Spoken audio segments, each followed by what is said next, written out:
As many roads as there are travelers, up to the mountain peak each man has a path.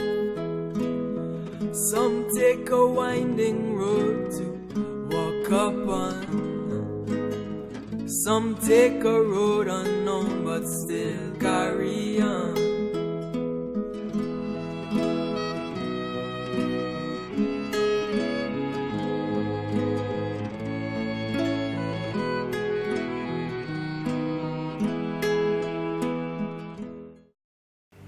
Someone once told me that the word stressed, when spelled backwards, is desserts.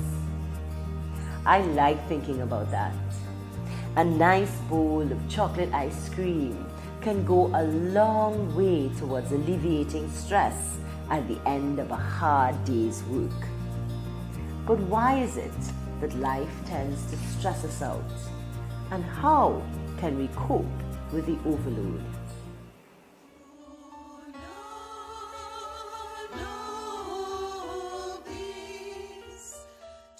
The world is plagued with stress.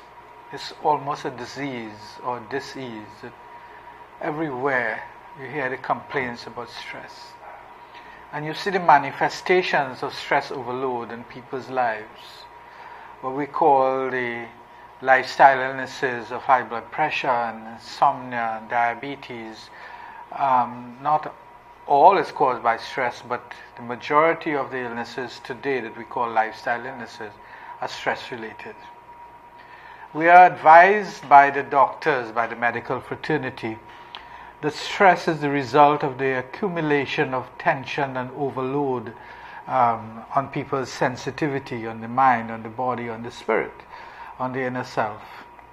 And we are told that when the body, mind, or the inner being is overloaded with tension, stress, or anxiety, the system simply closes down or collapses, and it's called paranoia. There are words we use now. It's called paranoia. It's called stress manifestation. It's called anxiety. And when there's an accumulation of this overload on the system, it ends in what is called depression. We've given language expressions to the illnesses associated with stress. We can counteract stress to be able to live a life of joy and balance. We need to find ways to manage and counteract stress. We can't let stress be in control of our lives. It's a hustling world, it's a bustling world, it's a busy world, it's a very dynamic and aggressive world. And we have to live and contribute to the world, and we have to be part of that environment. But we have to be sensitive to the overloads of tension, stress, and anxiety, because it leads to imbalances and illnesses that then we'll have to spend time to counteract. So in this little discussion, this brief discussion, we're talking about your experiences with counteracting stress, with identifying stress in your lives, in your own life, with identifying stress in your families, in the people you interact with. And how do you yourself counteract the stress and try to prevent it from accumulating, or what kind of advice you give to people, including yourself and your families, to counteract the stress. But it's important to recognize that there are too many unnatural illnesses that are a result of stress accumulation. I myself work with a lot of people, and we now have a plague, I would say, of anxiety in the world. You can hardly go to a place where people are not prone to anxiety and then the paranoia and all the depression that comes with it. Family life is being affected because the parents or the people are coming home stressed out or heavily burdened by the world of living. Some parents are doing many jobs. 2 parents are working. Children are going to school and are feeling uncomfortable at school. A little girl just told me a few days ago she can't cope with the stress of school life, and this is a 5-year-old. And there are special schools now, the schools where people are having they're working towards passing the exams to go to the secondary school, the primary school children. In one school that I am aware of, 2/3 of the children in that preparation for secondary school, they go to therapists. These children are going to therapists. So let's hear a little bit about your experiences with identifying stress, your feeling about stress, and how we can advise the world, our country and the world, about identifying and coping with the stress factor. Maybe Susie, you could just tell us a little bit with the school experience. I'm a teacher in a primary school, so I see exactly what you were just talking about. And I think for me, you need to be grounded in knowing the truth. Because I think that a lot of the stress comes from believing what the world tells us is important, believing the standards that the world sets, which are not necessarily truth. Truth of who we really are and what is important to who we are and where we are in the place and why we are here. And I find it, even as a primary school teacher, among our colleagues, we talk about that a lot, the rippling effect down, all the way down to kindergarten, because of the stress of the curriculum or the goal to get into a good secondary school, to maintain the high grades, to get through the day. And from one class trickles down to the next, trickle down to the next. And I am one of those teachers that is a strong advocate for, the buck stops here. If I can't get the grades high enough and you don't like the way I teach, I will very happily stay at home. But I do not buy in to, we've got to finish this and it has to be. And I think that even though you always have a goal and you know what you aim to, your objectives for the term or for the weeks and the months that pass with the children, you set that. You have to daily remind yourself, okay, I can't go forward too fast because of this small group. This is more important. I have a meeting with my parents at the beginning of every term, and I'm so glad that I do it, and I think maybe that I should do it at the beginning of every term rather than at the beginning of just the year, because I think to hear myself say it and to share it with parents is so important. I say the emotional well-being of your children is more important to me than the academic performance. And we push the academia so much. And that's what people say schooling is. Yeah. School, you go to school to pass tests. Yeah. You go to school to learn academics. This school is the most social environment that you can find at any level, whether it's primary, secondary, high school, to whatever, It is the most social environment you can be a part of. And if you cannot learn to be in a social environment and be emotionally stable, be secure in yourself, that's where all your stress comes from, because you're constantly trying to please someone else, to achieve what they are, comparing yourself with someone else, feeling inferior to others, trying all of that. I mean, if you just think of it, it comes from childhood all the way up. Right. Now, and we are aiming in our schooling, we're doing it wrong. So we need to, we're doing it as wrong. a family, we need to pay attention to that. The adults need to pay attention. St. John Paul has a beautiful teaching that we could also, picking up on what you're saying. He said, since the beginning of time and in all of time to come, there never has been and never will be another individual exactly like you or exactly like me. What a God, what an incredible responsibility, what a privilege. So we don't have to be comparing. So part of what you're saying is this comparing with some other person or standard. But Judy, how would you say we need to be alert as adults, alert to the accumulation of stress in our lives? Because we see the children, but What about the adult in the home environment? I think that word alert, Selwyn, is so important because I do coaching, I do consultation, facilitation with individuals and groups. And one of the things that strikes me is that people aren't aware of how much stress they're under, and that a lot of this stress is self-imposed. So one of the things I encourage people to do is to come very much into the present moment and recognize what is unfolding around them. And so if you take the instance of, if we start at the home, as you sit in your home and become present to your surroundings, what are some of the things that have you uncomfortable? Sometimes it's the clutter. We tend to have a lot of clutter in this home. We have people who tend to hoard stuff. And just by freeing up a space in the house, it could be the one room that is decluttered, and being aware of the difference in your energy and the energy of the room as you transition from the cluttered area into the uncluttered area. And so when you become more conscious of what you're experiencing, then you are able to see where you're experiencing stress and when you're not experiencing stress. The other thing I would say is in terms of, as individuals, as we interact with each other, again, this whole thing of rushing, we place demands on each other. And the question is, how important are these demands that we place on each other? Whether it is, okay, on a Saturday I have to do this, I have to do that, the other children have to go here, there, everywhere. And you ask yourself, come to the present moment and ask yourself, what difference would it make if I didn't do this? Yeah. I have 10 items on the list. What would happen if I were to do 5? Would the world fall apart?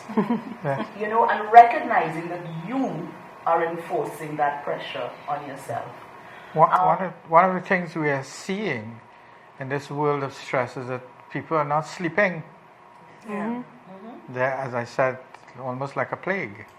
People are suffering from insomnia, and then we go to the doctors and get the tablets, and then we get hooked on that.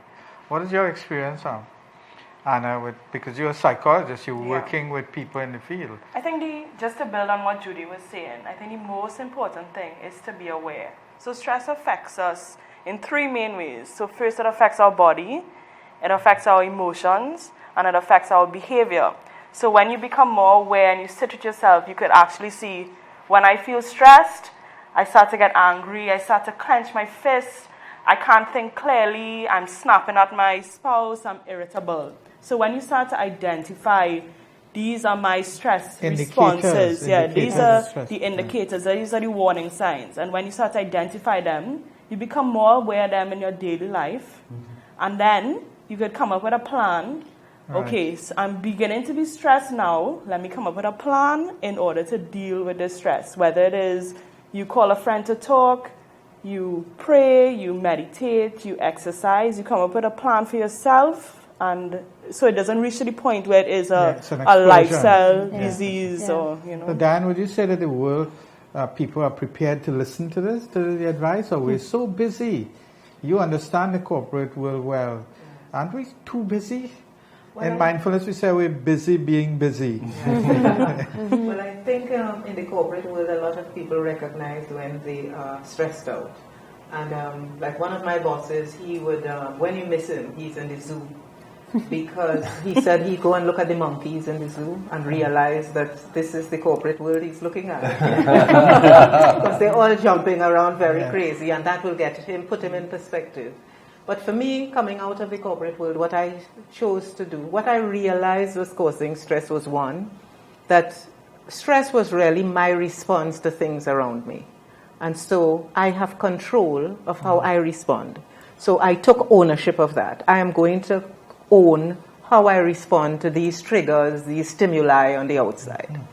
And the other thing was, in having a lot to do, being busy, I felt that to control that, I had to do a list of those and then prioritize. Instead of doing the 20 things on my list, decide I'll do 5 and put a timeline on them. Next week I'll do the other 5. So that kind of gave me a sense of I am the master of my world and I'm in control. And really, the stress would subside because now I felt I had this under control. But one of the things I found for me was journaling. So I would get up at 4 in the morning, 4:30 in the morning. Okay. And I would write, I made a promise to myself, I'd write 3 pages every morning. And it wasn't 3 conscious pages. It was just like streams of consciousness on the page. No plan, whatever my mind told my fingers to do. So I would start out thinking that I'm going to write about X. And when I read it, it had nothing to do with X, but to a large extent, it had to do with the most pressing, stressful issue that was chasing me around all day long. Yeah. And so when I read it back, I would think, oh my goodness, here is what I should do. And many times, the solution to what was really creating the stress was also on the page. And therefore, I would apply my energies to dealing with that. And my soul and my spirit gave me the problem and the solution before I even started the work day. Right. In a sense, we do know. We do know. Yes. But we know both the problem and the solution. Yes. But we become so overwhelmed with life and with work and with a mix of priorities, as you're saying, we prioritize. Yes. Judy said we sit down and look at what we really should be spending time on. What we do know. Yes. We do know, but we don't take the time. So, Kerwin, what's your experience with that, working in an environment of tertiary education and a bustling university level setting? How you cope with all of that, or get your students to recognize their stresses?